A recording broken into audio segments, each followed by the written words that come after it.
Student good morning. आज का topic है अम्ल व क्षारों के रासायनिक गुण।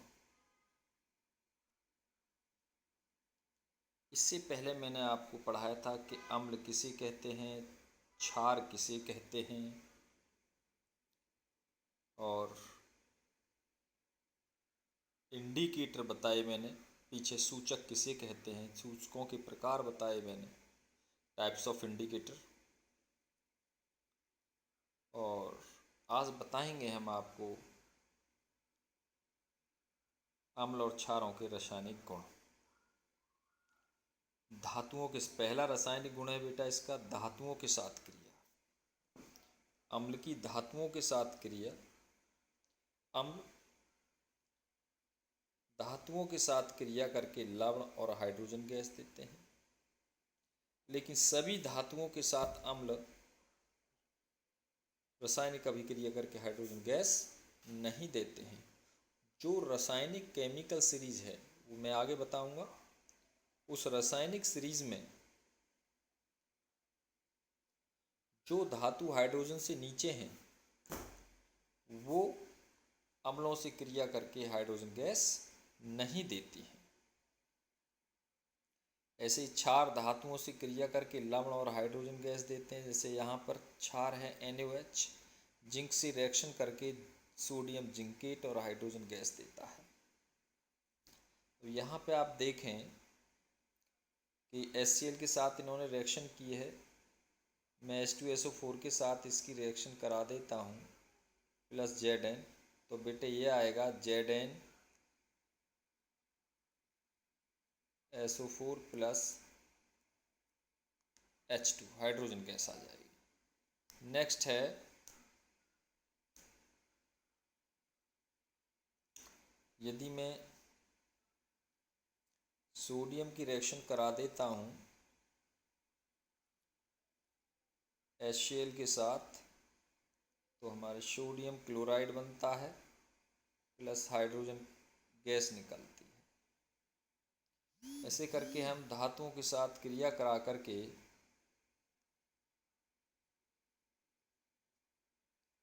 हाइड्रोजन गैस और लवण बना देते हैं, और क्षारों के साथ क्रिया करके भी हाइड्रोजन गैस और लवण बनते हैं। अब है पॉप टेस्ट। पॉप टेस्ट क्या है कि ये हाइड्रोजन गैस है जो इनमें से निकली है। जब इस हाइड्रोजन गैस को के पास मोमबत्ती ले जाते हैं, जलती हुई मोमबत्ती ले जाते हैं, तो ये फट फट की आवाज़ के साथ जलती है। फट फट की आवाज़ के साथ जलती है, जिसको हम पॉप साउंड के नाम से जानते हैं।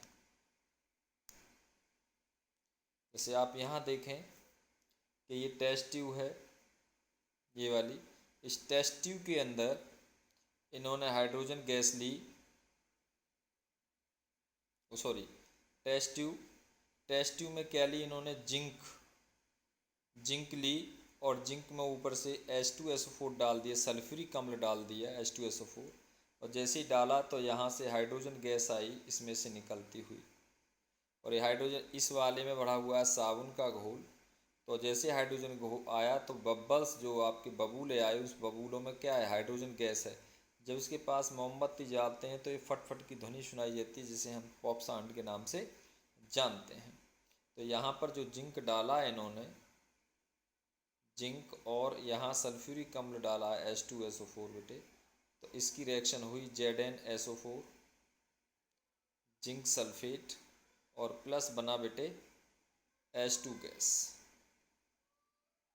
तो ऐसे करके ये धातुओं की रिएक्शन है अम्लों के साथ। ये दिखाया है अम्ल प्लस धातु इक्वल टू लवण प्लस हाइड्रोजन गैस। ये क्रियाकलाप है। एक परत नली में जिंक के कुछ दाने रखे, उसमें 2 ml सोडियम हाइड्रोक्साइड का घोल मिलाया, उसे गर्म किया। इसके पश्चात अभिक्रियाओं को दोहराएं और परीक्षण करें तो क्या मिलता है। देखो ये अभिक्रिया है, NaOH लिया, ये लिखा हुआ 2 ml, और इसमें क्या लिया, जिंक ली, ये वाली जिंक, और क्या बन गया, सोडियम जिंकेट, और क्या बना, हाइड्रोजन गैस। ये क्रियाकलाप हो गया। नेक्स्ट है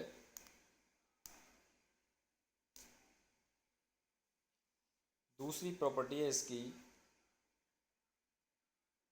अम्ल धातु कार्बोनेट के साथ अभिक्रिया करके, अम्ल धातु कार्बोनेट और हाइड्रोजन कार्बोनेट के साथ क्रिया करके CO2 गैस देते हैं। अब कहेंगे कि धातु कार्बोनेट, मान लो मैंने धातु का मतलब सोडियम ले लिया, सोडियम का कार्बोनेट क्या होगा, सोडियम Na2CO3 होगा।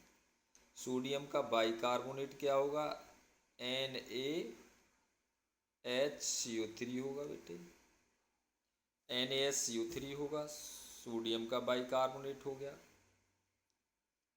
कैल्शियम का कार्बोनेट ही हो गया CaCO3, धातु कार्बोनेट है। कैल्शियम का बाइकार्बोनेट क्या हो गया, ये हो गया बेटे NaCO3 का होल ट्वाइस हो गया। ये कैल्शियम का बाइकार्ब, जिंक का बाइकार्बोनेट ले हैं ZnCO3 हो गया।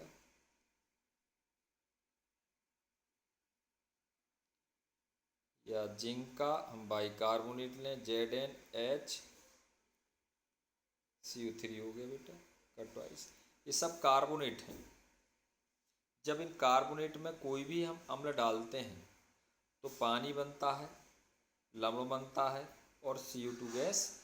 कोई भी कार्बोनेट ले लें, अमोनियम कार्बोनेट क्यों ना ले लें आप, सभी कार्बोनेट HCl से रिएक्शन करके या किसी भी एसिड से रिएक्शन करके कौन सी गैस देते हैं, CO2 carbon dioxide gas, water और लवण देते हैं।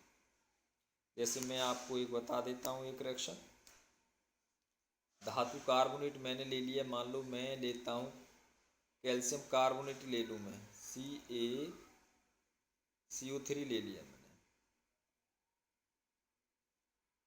और प्लस मैंने क्या डाल दिया बेटा HCl डाल दिया इसमें, और HCl डालने पर यहाँ बना कैल्शियम क्लोराइड, ये बना, ये तो लवण बन गया बेटा कैल्शियम क्लोराइड। प्लस इसमें कौन सी गैस निकली, CO2 गैस निकली, कार्बन डाइऑक्साइड।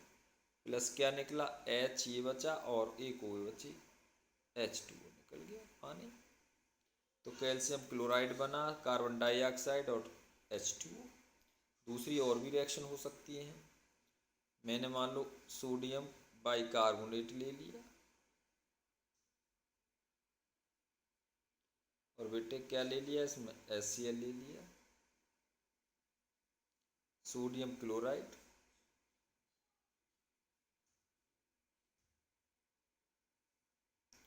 और क्या निकला H2O निकल गया बेटे, और प्लस CO2 गैस निकलेगी। ये हो गया बेटा। नेक्स्ट है बेटे, इसी में आगे देखो ये दिखाया है इन्होंने, दो परखनली ली हमने, एक A और B। A में हमने इतने ग्राम सोडियम कार्बोनेट लिया, B में हमने सोडियम हाइड्रोजन कार्बोनेट बाइकार्बोनेट लिया और दोनों में 2 ml HCl मिला दिया। तो आपने निरीक्षण करना, चित्र के अनुसार स्थिति में उत्पादित किए गए गैस के चूने में यदि उस गैस को, जो CO2 गैस निकली है, उसे चूने के पानी में पास करें तो कैल्शियम हाइड्रोक्साइड का विलयन बनेगा जो टर्न इनटू द मिल्की में चेंज हो जाएगा। तो इन्होंने क्या है कि टेस्ट ट्यूब A ली और एक टेस्ट ट्यूब ले ली बेटा B, ठीक है। इन्होंने इसमें लिया इन्होंने क्या, पहली टेस्ट ट्यूब ले लेते हैं। पहली टेस्ट ट्यूब में बेटे इन्होंने लिया सोडियम कार्बोनेट और HCl डाल दिया। HCl डालने पर क्या हुआ, NaCl बना प्लस CO2 बना प्लस H2O बना। अब बेटे दूसरी टेस्ट ट्यूब में देते हैं, इसमें क्या लिया इन्होंने, सोडियम कार्बोनेट लिया इस वाली टेस्ट ट्यूब में, sodium hydrogen carbonate plus HCl डाला इन्होंने। डालने पर क्या निकला, NaCl निकला प्लस H2O निकला और प्लस क्या निकला, CO2 गैस निकली बेटे। ऐसे करके ये बनेगा। अब क्या है, फ्रिज बंद कर दो। अब क्या है कि इसमें जो CO2 गैस निकली है, इस CO2 गैस को इन्होंने कहा है चूने के पानी में पास करने पर,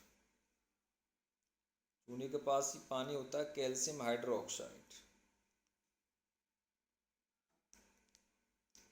तो ये मिल्की में चेंज हो जाता है, तो ये बन गया कैल्शियम कार्बोनेट।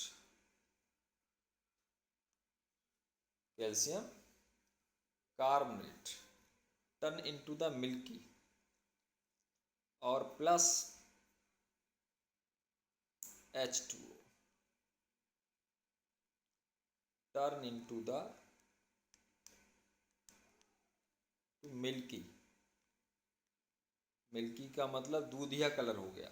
और अधिक देर तक इस गैस को यदि हम पास करते रहते हैं, अधिक देर तक यदि पास करते रहते हैं, अधिक देर तक,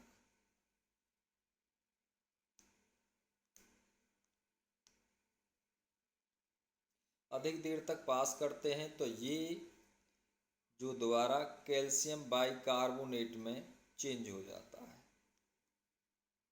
घुल जाता है। ये जो प्रेसिपिटेट था ये क्या हो जाएगा बेटे, घुल जाएगा। नेक्स्ट है, देखिए यहाँ पे ये मैं सारी रिएक्शन यहाँ बता दी हैं। यहाँ पे देखिए एक टेस्ट ट्यूब है, इस टेस्ट ट्यूब में हमने HCl एसिड लिया, अम्ल लिया,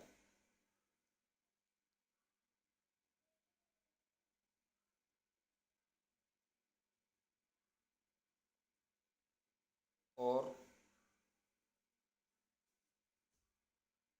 सोडियम कार्बोनेट लिया, तो यहाँ से कौन सी गैस निकली है, CO2 गैस निकलेगी बेटे।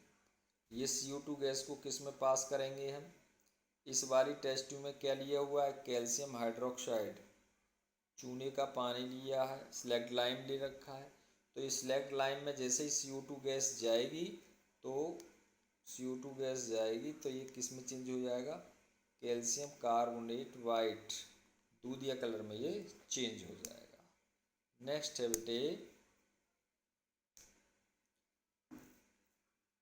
अभी मैंने ऊपर क्रियाकलाप बताया है कि पहली परख नली में सोडियम कार्बोनेट लिया था, उसमें हमने एसिड डाला, HCl अम्ल डाला, तो ये बना और H2O बना और CO2 गैस बनी।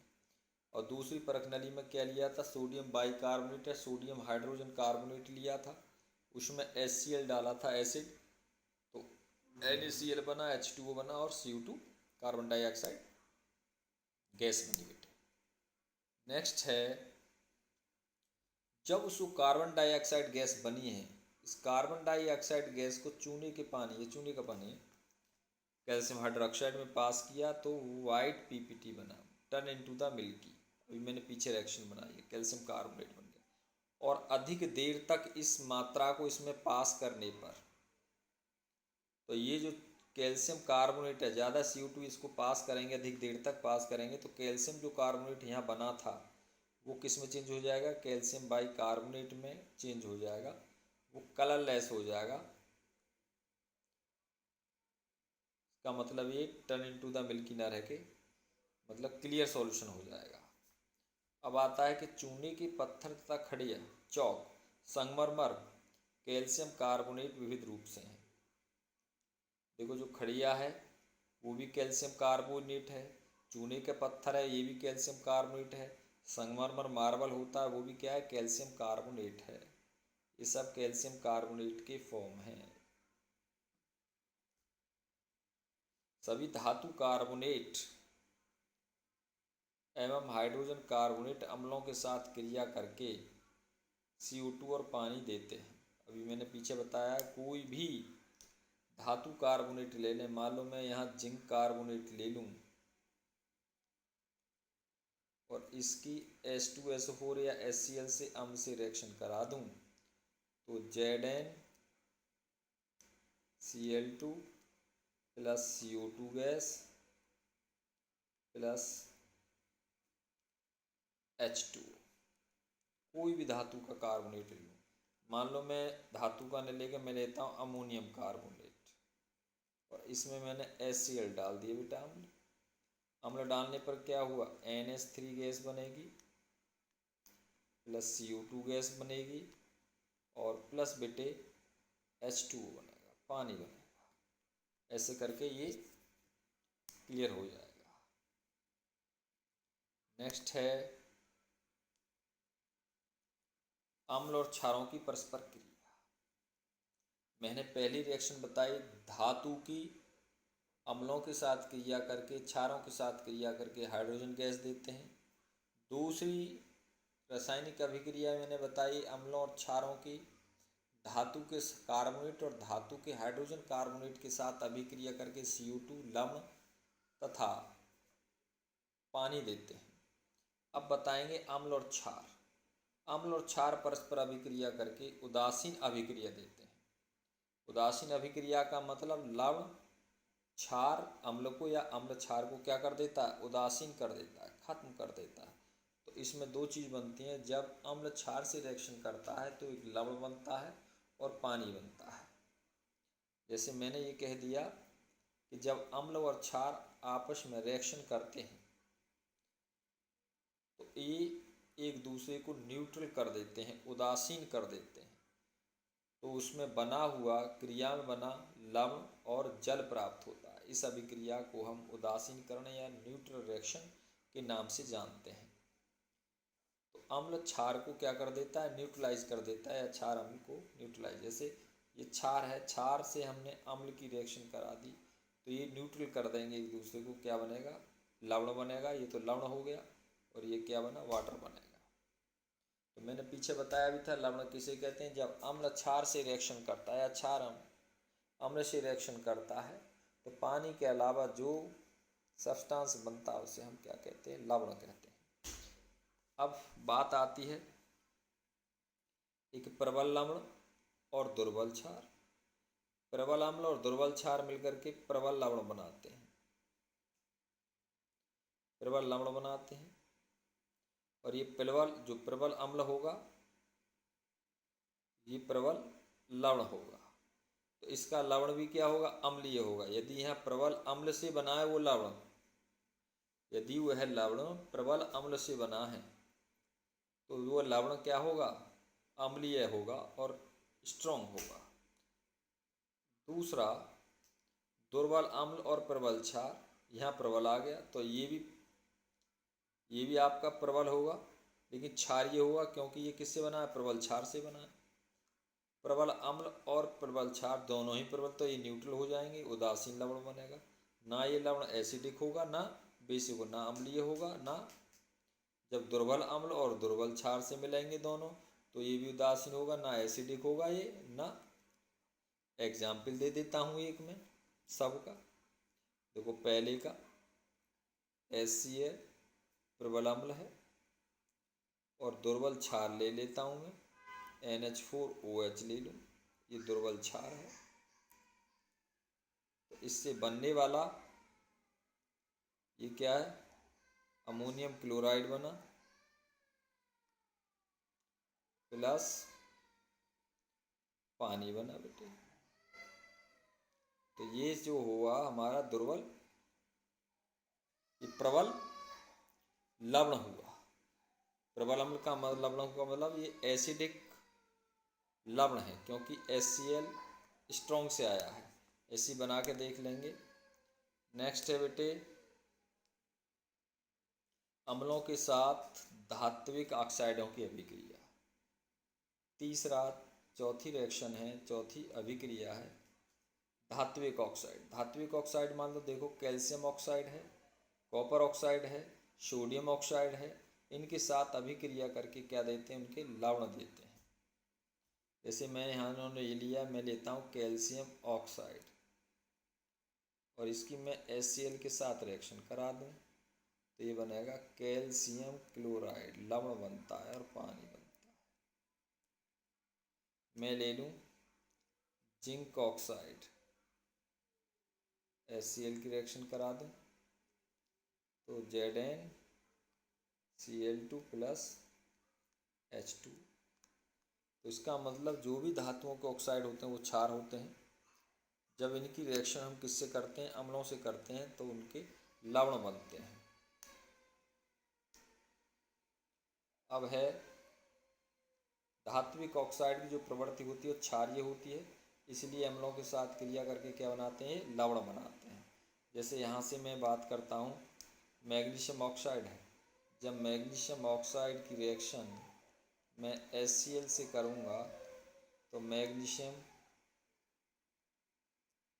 क्लोराइड प्लस H2 बनेगा। ऐसे करके आगे नेक्स्ट बढ़ते हैं। अधात्विक ऑक्साइडों की क्षारों के साथ, जितने भी अधात्विक ऑक्साइड होंगे वो सारे के सारे एसिडिक होंगे। अधात्विक जैसे सल्फर हो गया, क्लोरीन हो गया, ब्रोमीन हो गया, आयोडीन हो गया, ये सारे क्या हैं, अधात्विक। फॉस्फोरस हो गया, इनके जो ऑक्साइड, नाइट्रोजन हो गया, इनके जितने भी ऑक्साइड हैं वो सारे क्या हैं, एसिडिक हैं। और ये एसिडिक हैं तो क्षारों से रिएक्शन करेंगे। क्या करेंगे, क्षारों से रिएक्शन करेंगे। जैसे CO2 है, CO2 कार्बन अधात्विक है, इसका ऑक्साइड है तो ये एसिडिक है, ये क्षार के साथ रिएक्शन करेगा तो कैल्शियम कार्बोनेट बना देगा। अब मान लो इसकी मैं रिएक्शन क्षार के NaOH के साथ करा दूँ, सोडियम कार्बोनेट बन गया और पानी बन गया। नेक्स्ट है जलीय विलयन में अम्ल और क्षार। जब इनको जल में घोला जाता है तो ये H आयन देते हैं और H आयन पानी के साथ मिलकर के H3O बनाते हैं, जिसे हम हाइड्रोनियम कहते हैं। अब पहला है जल की उपस्थिति में H आयन देते हैं। देखो जब जल में इनको घोला जाता है, H2O में मैंने HCl घोल दिया एसिड को, तो घोलने पर ये H इसको चला जाएगा, H आयन यहाँ से प्लस वाला, तो ये बनाएगा हमारे पास H3O प्लस OH। इस वाले को हम क्या कहेंगे, हाइड्रोनियम कहेंगे। क्या कहेंगे, हाइड्रोनियम कहेंगे। देखो ये H आयन HCl से आया, इससे रिएक्शन की तो ये हाइड्रोनियम बन गया। नेक्स्ट है जब क्षारों को जल में घोला जाता है, जब क्षार को हम जल में घोलते हैं तो OH आयन देता है। जब NaOH को किस में घोलते हैं, पानी में घोलते हैं, तो ये Na प्लस क्या देता है, OH आयन देता है। कॉमन होता है क्षारों में OH आयन। नेक्स्ट है बेटे, अब आता है क्षार किसे कहते हैं। एक क्षारक होता है, एक क्षार होते हैं। क्षारक वे होते हैं जिनमें सब में OH होता है, जैसे मैंने बताया कि CaOH, सभी प्लस वाली वैलेंसी के साथ क्या होता है, OH जुड़ा हो, ZnOH का होल ट्वाइस, AlOH का whole twice thrice, NaOH, KOH, सब में OH जुड़ा हुआ है, कॉमन है। तो ये सारे क्या हैं बेटे, क्षारक हैं। क्या हैं, क्षारक हैं। लेकिन क्षारक में ही एक होता है बेटे क्षार। जो क्षारक पानी में आसानी से घुल जाते हैं, जो क्षारक पानी में आसानी से घुल जाते हैं, उन्हें हम क्या कहते हैं, क्षार कहते हैं। सभी क्षार क्षारक हो सकते हैं, लेकिन सभी क्षारक क्षार नहीं हो सकते। जैसे मैं ये कह दूं कि एल्युमिनियम हाइड्रोक्साइड है बेटे, ये क्षारक है, लेकिन ये क्षार नहीं है, क्योंकि ये किस में नहीं घुल रहा है, पानी में नहीं घुलेगा, में नहीं घुलेगा, इसलिए क्या नहीं है, क्षार नहीं है। नेक्स्ट है जल के साथ अम्ल तथा क्षार को मिलाते समय सावधानी बरतनी चाहिए कि हमेशा अम्ल या क्षार को ही जल में मिलाना चाहिए, लगातार इसे हिलाते रहना चाहिए क्योंकि यह प्रक्रिया अत्यंत ऊष्मा क्षेपी, बहुत सारी ऊष्मा निकलती है। आप देखो ये दिखाई दे रहा है, यदि हम अम्ल में जल डालेंगे, अम्ल में जल डालेंगे तो स्पॉयल होता है, स्प्लिश हो जाएगा, छिलक जाएगा, बहुत ऊष्मा रिलीज होगी, बहुत हीट हो जाएगी। हमेशा क्या करना चाहिए, जल में अम्ल डालना चाहिए, ना कि अम्ल में जल। ये नहीं है, ऐसे हमें सॉल्यूशन बनाना चाहिए अम्ल का। सांद्र अम्ल में जल मिलाने पर उत्पन्न ऊष्मा कारण मिश्रण में बहुत सारी ऊष्मा उत्पन्न होती है। इसीलिए हमें जल में अम्ल मिलाते समय उसे हिलाते, एक रॉड से हिलाते रहना चाहिए। थैंक्स।